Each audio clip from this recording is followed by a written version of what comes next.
If you are a B2B service-based business owner and you are looking to gain more clients, create more impact and more revenue in your business, tune in to Amplify Your Marketing Message with Christine Campbell-Rappin.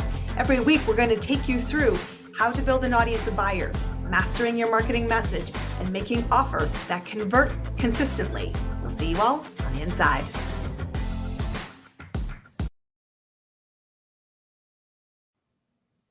For many business owners, there's a lot of mixed emotions and convoluted thinking when it comes to the question of too niche or too not niche.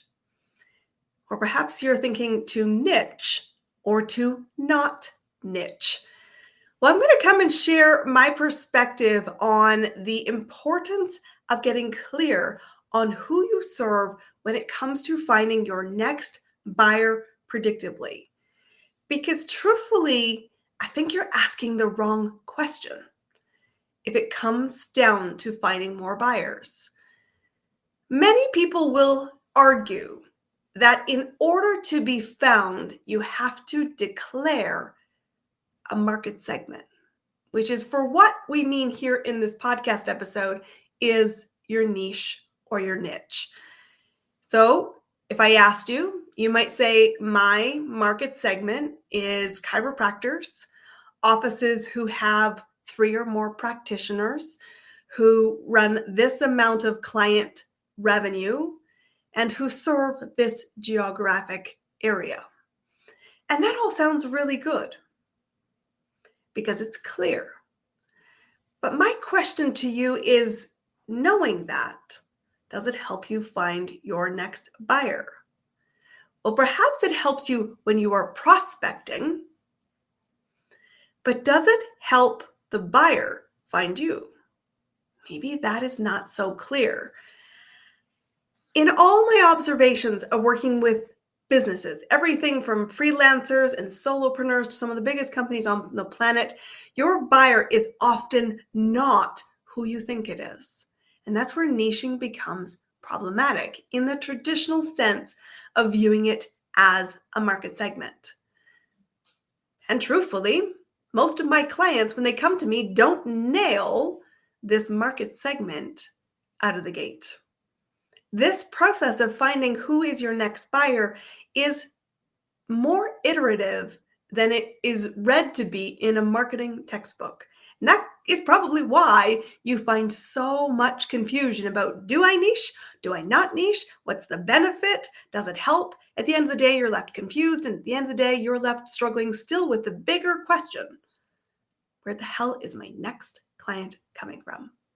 So I want to peel back the experience my clients get when they are working with us in either the one-to-one business scale accelerator or through our client group program, which is called Ignite Your Client Growth. And it takes 6 months to work through building a really solid business plan that you implement to find clients predictably. I don't think that looking at things through a vertical lens is particularly helpful. I want my clients to think not about the attributes of their next buyer, which can misrepresent the reality of who will be your next buyer, and instead do this. I want you to think about your client as on a continuum of a journey. I want you to think about the fact that they are in motion and they are, as we know, we covered here before, having 3 key markers. They are problem aware, they're actively seeking a solution, and they are committed to doing some changed inputs in order to receive better results than their current situation has them experiencing it. So if we think about that for a second, what is important to note is that knowing that they are in a specific geography, in a specific industry, is not enough to help you find your next buyer. That's why it doesn't work particularly effectively. Instead, I tell my clients, think about your next buyer as being on a continuum of life decisions, problems, opportunities, and solutions. You as the business owner, if you want to find more clients, need to stop thinking about niching and start thinking about the targeted intersection of a decision-making moment. What is happening in their lives that requires them to change lanes, to change behaviors, to confront the ugly truth that I'm not where I want to be, I'm not getting the results I want to be, and there's a gap between desire and truth. Because it is recognizing that decision-making moment that is going to be the catalyst for you finding more clients predictably, frequently, and if you do it right, profitably. That is far more effective than niching. Because truthfully, if I, as the business owner, can recognize that decision-making moment, I can move intentionally towards it and I can intercept it and redirect that moment into my business plan, my marketing engine, and my process for taking somebody who's curious to paid client. So what is the line in the sand that your next client is facing? Can you spot it? Can you describe it? Can you empathize with it? And do you see it clearly? This, my friends, is far more effective than anything else I know. And so I want you to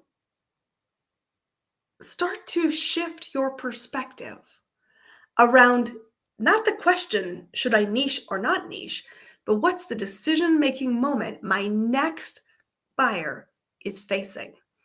Because a buyer is a decision maker.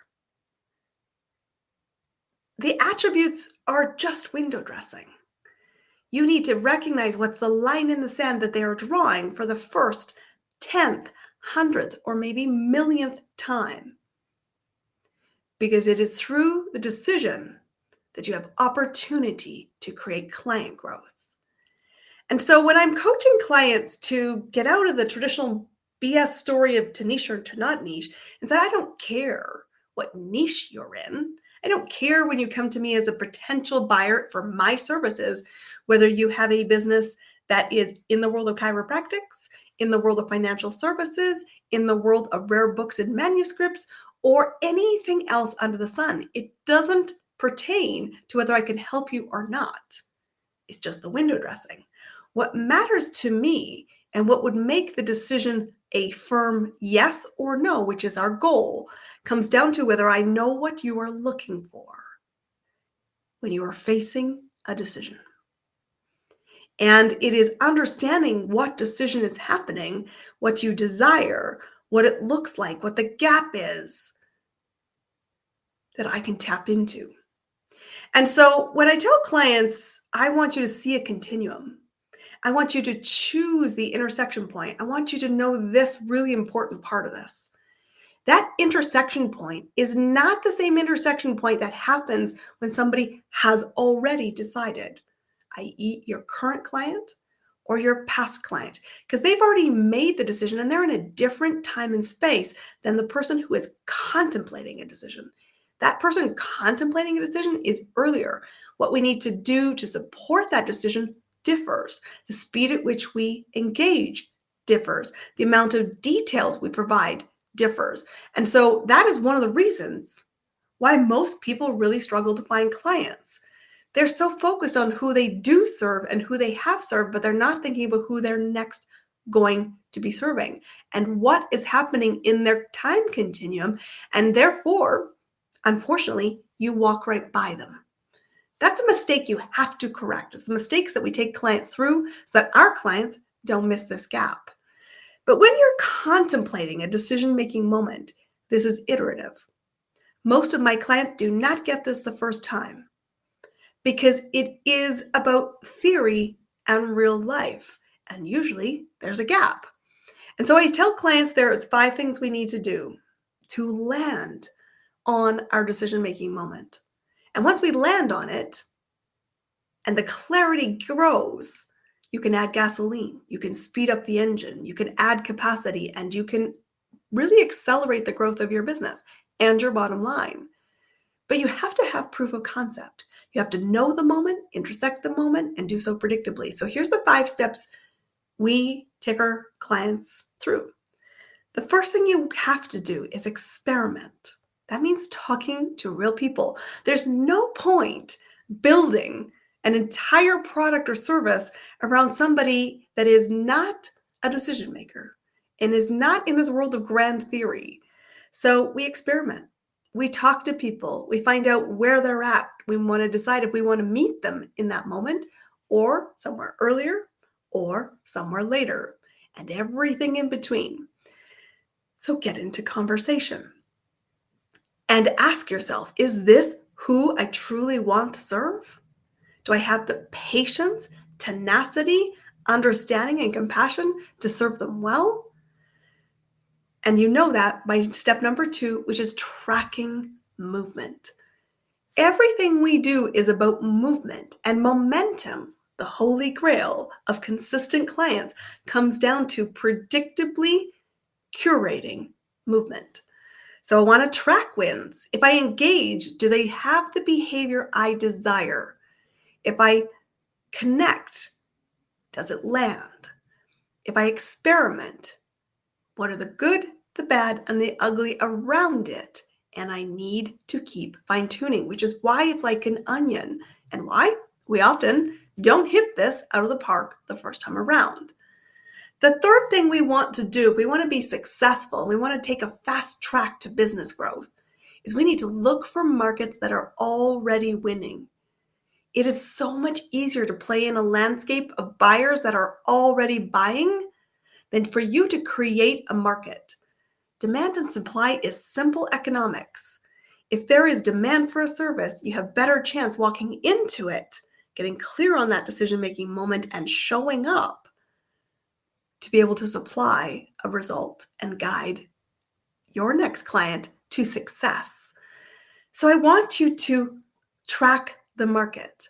I want you to observe where money is moving hands. And I want you to decide in that moment, is that where you personally want to play? Because somebody really wants to play there. And if it's not you, you're building somebody else's dream. Your business should feel like oxygen. And so you have to choose to experiment, to track wins, and to say, yeah, that's my jam. I want to be in exactly that moment.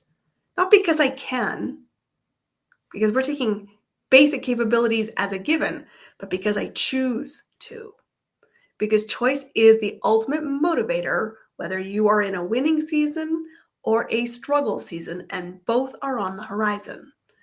The fourth thing that we do and we tell our clients to do is to test topics.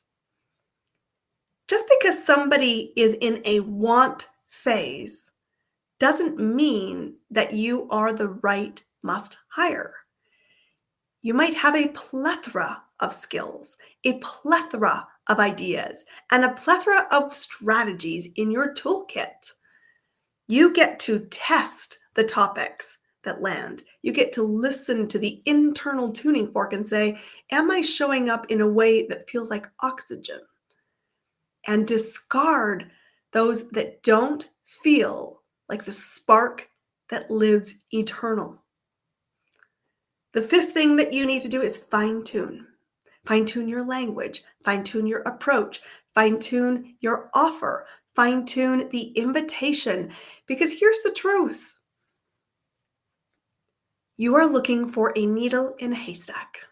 You're looking for the buyer of today. And the buyer of today is a small group. Statistically, across all sectors and around the world, the number is around 3%. That means 97% of the people you encounter are not ready yet, are not motivated to make a decision, are not interested in making a decision, are not capable of making a decision. So you want to build this like a muscle. It's not about niching or not niching. It's about recognizing the decision-making moment that your client of tomorrow is making, and you intentionally choose to say, I'm going to intersect them at this moment in time. And here's the foreshadow. Once you do that, your business will accelerate. But here's the challenge. When you accelerate your business, that means more clients, more revenue, and more momentum in your business, you start to disconnect from where the original decision is made. You move upstream.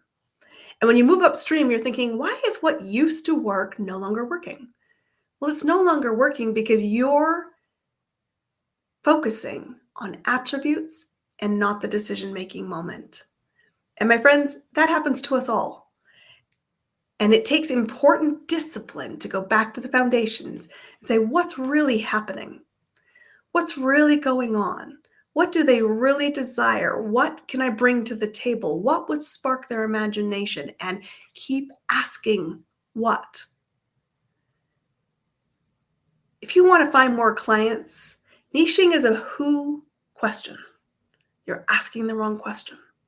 You need to get clear first on what is going on. Because truly, what is the impetus to movement? It is the spark, the genesis, the original heartbeat. And if you can't connect to that, it doesn't matter who they are. Because they're not defined by the who, they're defined by their desires of what, the inner heartbeat. And so if you want to see more clients growth in your business, here's the couple things I want to review. It isn't a question of niching or niching. That's important from marketing strategy. Yes, it has absolutely its time and place.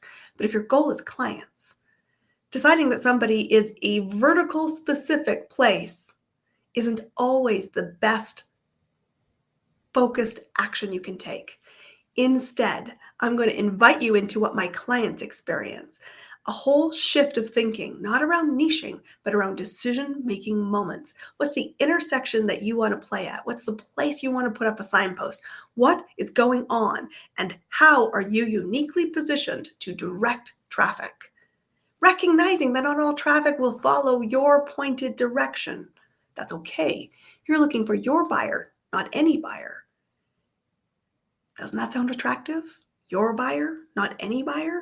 And if you really want to accelerate between a someday buyer and a today buyer, you've got to get crystal clear how you move them from curious to paid client. You got to be sure you're the must hire. You got to know that and be confident and lead it. My friends, business is elegantly simple. If you want to find your next buyer, it's time to reframe how you think about going to market. You need to rethink about your business. And this is such a basic question. Don't go skating right past it, because doing so is your downfall. Shift gears. And if you need help figuring out that intersection, come chat with me. My name is Christine Campbell-Rapin. I've helped business owners in every sector, not to find their niche, but to find their next client, and then build a client growth engine to find that client predictably, frequently, repeatedly, and yes, build the business foundations to do it profitably. I'll see you on our next episode. That's a wrap on another amazing episode of Amplify Your Marketing Message with me, your host, Christine Campbell-Rapin. Be sure to subscribe on your favorite podcast platform so you don't miss another great episode. And be sure to visit christinecampbellrapin.com/podcast to get a free resource on how to master your marketing message. We'll see you all on our next episode.